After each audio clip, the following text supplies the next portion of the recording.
Welcome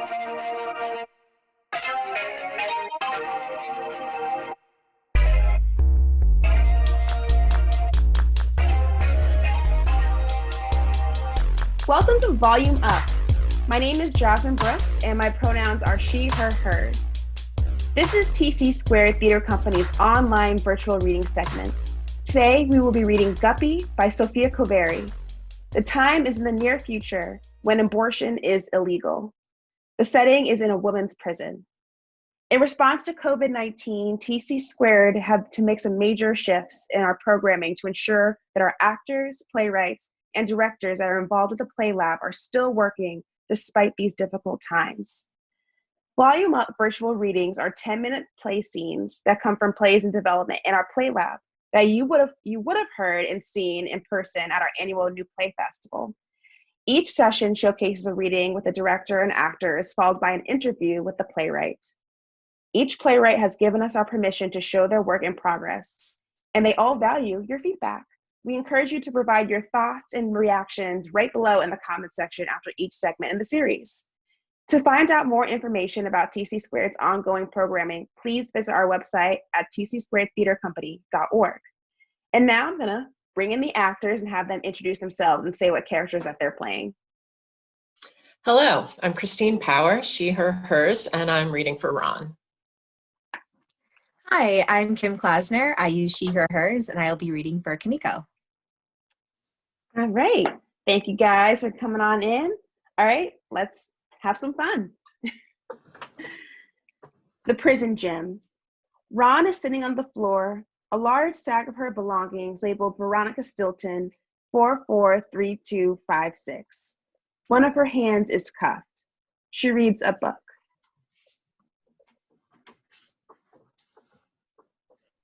You spying on me now, Meeks? Hey, you. Kameko joins her on the floor and gestures at her handcuffs. What's that about? This? No, just waiting on my buddy. Buddy? Yeah, she's a real talker. Another titty cancer bitch. Oh. You should break your arm, Meeks, so you could be my buddy today. It's a long ride to the hospital. Maybe some other time. What are you reading? They gave me a book this time. Thought I'd give it a go. Chicken Soup for the Soul? Hey, what do you want from me? They don't exactly have Oprah's top book club top 10 hits in here. Yeah, but that stuff's lame. I didn't say it was War and Peace. What's that? Oh, nothing, kid. Another treatment today. You know it. Does it hurt? What, chemo? Nah, it's a grand time. I just don't like needles. Ron, you're afraid of needles? Hey, shut it. Big tough Ron, scared of an IV? Never thought I'd see the day. Yeah, you're just lucky you're cute. Does it hurt? I already said that. When they handcuff you to someone else. Only on bumpy roads. Hmm. Why are you really here, Kameko? I definitely ain't to talk about handcuffs. Yeah. Spit it out. I only got a few before I'm on that godforsaken bus. It's a big day for you, Ron. What's that? What you're going to do today? Oh? Really brave. Uh-huh. Helping Estella like that. Uh-huh. You know, Ron, sometimes I think you were always the bravest of us. What are you on about? Well, remember that time you got them to serve us real eggs? Oh, yeah. The Great Powdered Egg Uprising. You got us all on your side. It was a movement. Nearly risked everything for those eggs. Oh, damn, it was worth it. Yeah, it was my best breakfast in here. You have a lot of power, Ron. Whether you think so or not. Woman, I've got no power in here. None of us do. You have more than you think. Don't do it. What? I'm telling you, don't do it. Please. Do what? You know what? Meeks, I've already made up my mind. I don't think you have. Quiet, you loud. I don't think you understand, Ron. I'm serious. What do you want from me, Kameko?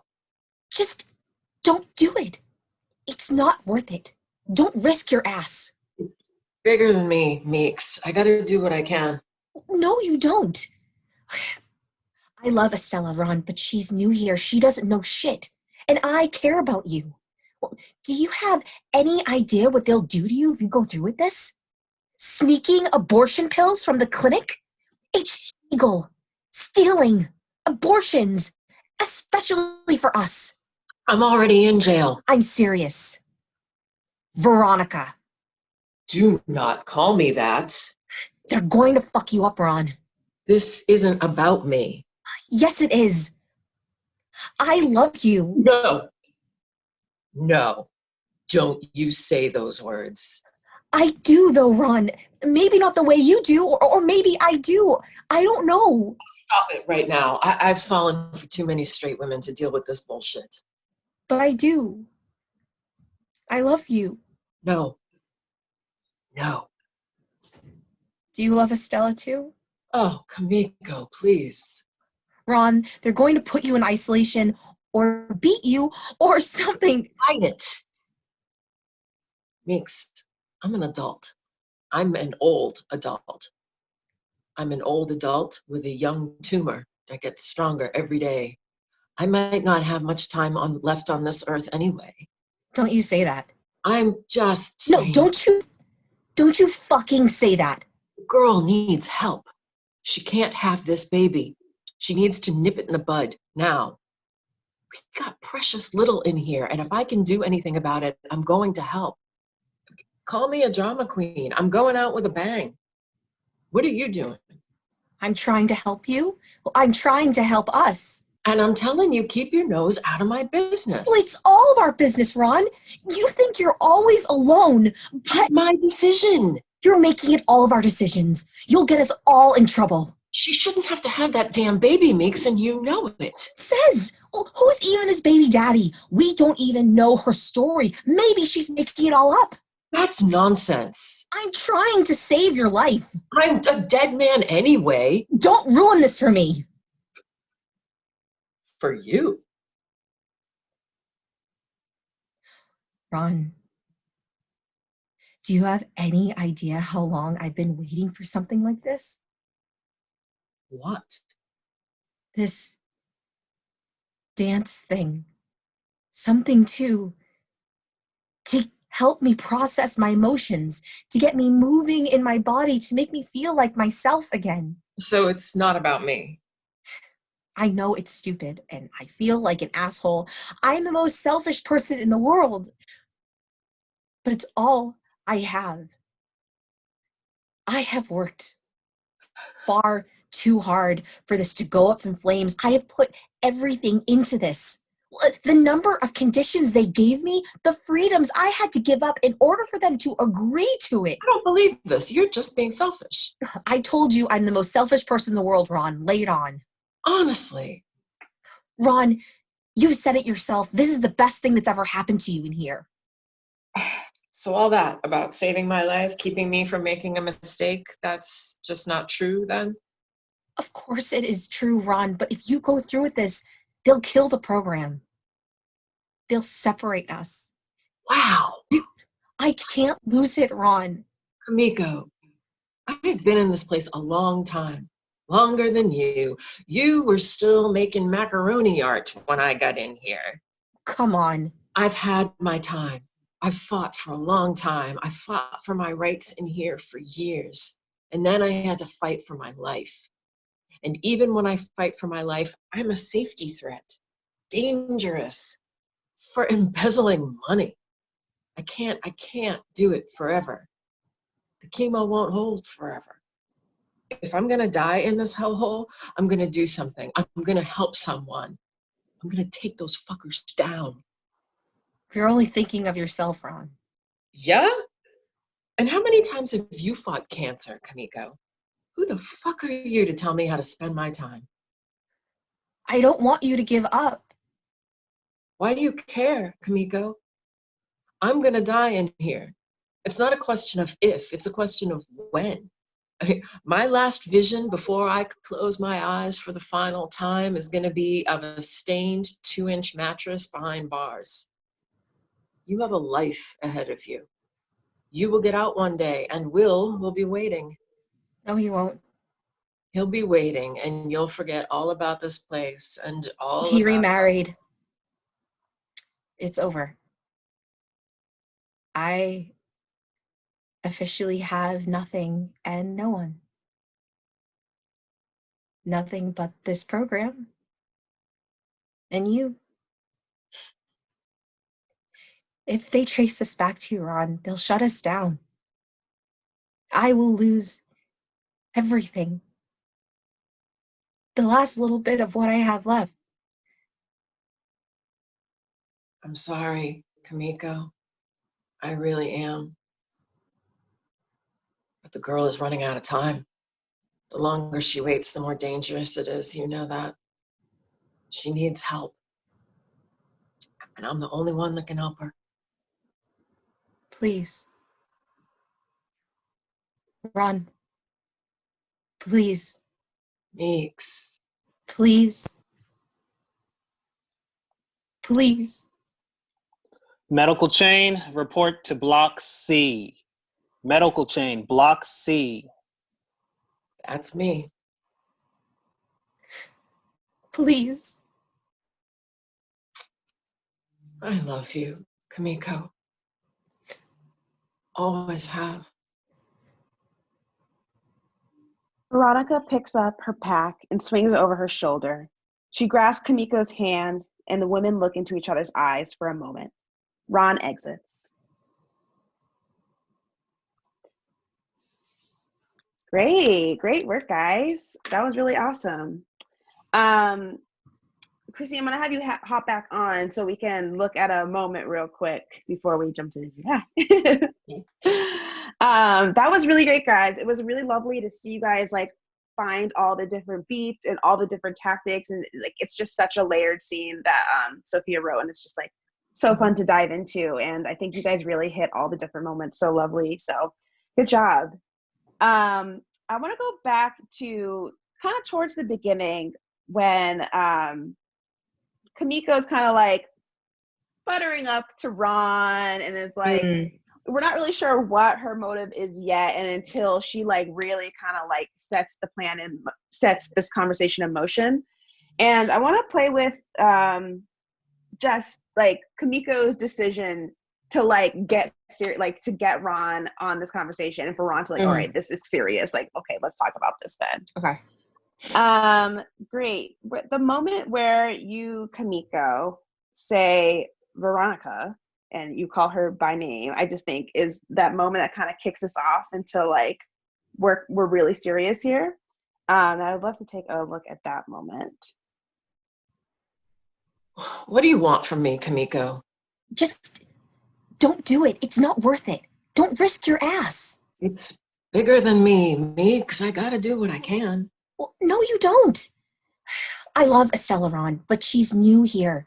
She doesn't know shit, and I care about you. Do you have any idea what they'll do to you if you go through with this? Sneaking abortion pills from the clinic? It's illegal. Stealing. Abortions, especially for us. I'm already in jail. I'm serious. Veronica! Do not call me that. They're going to fuck you up, Ron. This isn't about me. Yes, it is. I love you. No. Don't say those words. I do, though, Ron. Maybe not the way you do, or maybe I do. I don't know. Stop it right now. I've fallen for too many straight women to deal with this bullshit. But I do. I love you. No. Do you love Estella, too? Oh, Kameko, please. Ron, they're going to put you in isolation or beat you Quiet. Mix. I'm an adult. I'm an old adult. I'm an old adult with a young tumor that gets stronger every day. I might not have much time left on this earth anyway. Don't you say that. No, I'm just No, saying. don't you fucking say that. The girl needs help. She can't have this baby. She needs to nip it in the bud now. We got precious little in here, and if I can do anything about it, I'm gonna help. Call me a drama queen. I'm going out with a bang. What are you doing? Trying to help you. I am trying to help us. And I'm telling you, keep your nose out of my business. It's All right, all let's your go business. there. Oh, sorry. That was great. It's really awesome to see like the struggle and power, and like when they knock each other off each other's rockers. Like I think that's really awesome. So awesome work. All right, so I'm gonna have Sophia come on. So actors, you are all set. Thank you so much for your lovely work. All right, so here we are with playwright Sophia. We're gonna have a nice little interview about the play and the process. So first things first, what was your inspiration behind writing this piece about, abortion and, prison and all of that good stuff? Yeah, I started writing it last year when there was a lot in the news about abortion. There was a lot of legislation that was being passed or attempted to be passed about restricting access to abortion. I remember very clearly one article that stuck out in my mind. I think the governor of Alabama who wanted to pass a law that was like going to give a 100-year sentence to a doctor for performing abortions in the state. And it's very shocking. And it's also such a wake-up call for someone living in Massachusetts, knowing that there are people who really do want to restrict abortion in other parts of the country, who believe that it's evil and just want to restrict women's bodies constantly. Sometimes we live in a bubble and think that, we're going to have our rights forever because, Roe v. Wade and we'll have everything. And that the way the world is looking now, it seems like all those protections are being stripped away. And I don't know, I thought one way to sort of sort my thinking around it was to start writing about it. And specifically in prisons, because I just think that's the population that gets forgotten the most. Inmates have the least amount of rights compared to all of us, and they have the least voice, and how much more so these restrictions will hurt them when they don't have, advocacy or agency themselves. So it's important for me to think about that. Yeah, indeed, very important. And I feel like those issues were so palpable in the scene. So I want to say kudos for taking a stab at all of that, because it's really important to write about. So yeah. What do you want the audience to take away from this? I mean, if it gets really anyone to start thinking critically about these issues, then I think I'll have done my job. I mean, when I was doing research for the play, I was just shocked by what I was reading. There were descriptions of former inmates, women who had given birth in prison and were strapped down to tables while they were giving birth because they were considered, violent offenders, and just really horrible things. And so if it really gets anyone to kind of tumble down the rabbit hole like I did in kind of reading and learning about this, I think that that's really important, and hearing it from the inmates themselves and having them tell their own stories and use their own voices. There's a lot of information out there of people that have been in prisons and what they've seen, what they've experienced.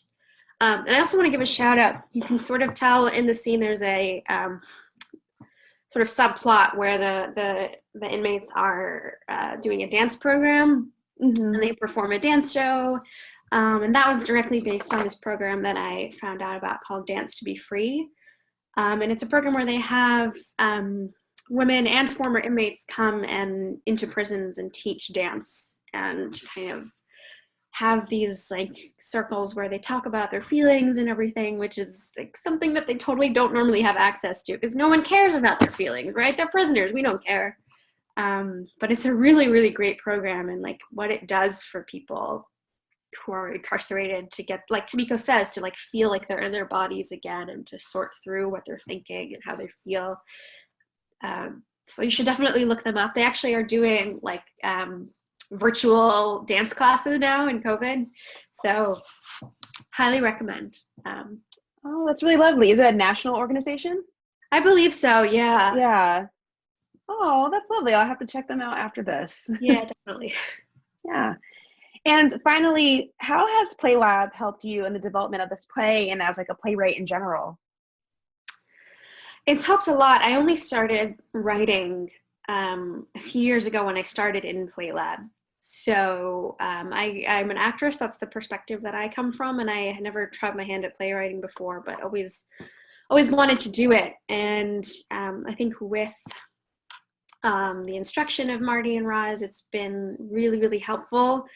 And hearing the perspective of everybody else in Play Lab and getting to hear your work read and talked about every week is super helpful, because you can't just write in a void and just think, okay, I'm writing the best thing ever. I'm not going to listen to anyone, because it's so important to hear other people's perspectives on it. And readings like this, when you get to hear actors take on the words, it's super eye-opening to hear, okay, what works and what doesn't. And like I was joking in rehearsal before that like the actors were saying such amazing things that I never thought about the characters, and I was like furiously scribbling away notes. I was like, oh my God, they cracked the character that I was struggling with. So it's been super helpful, and they're really committed to seeing a play through from, you know, the beginning of the process to the end. So they're definitely super helpful in that. Oh, that's great. Well, I'm really glad that you had this experience, that we got to work on this play a little bit, because it's really exciting. So yay to TC Squared in this program. Yay. Well, thank you so much for chatting with me. Thank you so much to our actors, Kim and Christine, and to our wonderful playwright, Sophia. And I also want to thank TC Squared for putting together this series. It's been really awesome to be a part of, and it's really important to keep the work showcased even at this time. And if you enjoyed what you saw today, please, please, please consider making a donation to TC Squared in support of Volume Up. The link is below. This is helping to support artists, to support the playwrights. And it's a really important series that we should keep running. So thank you guys so much, and enjoy.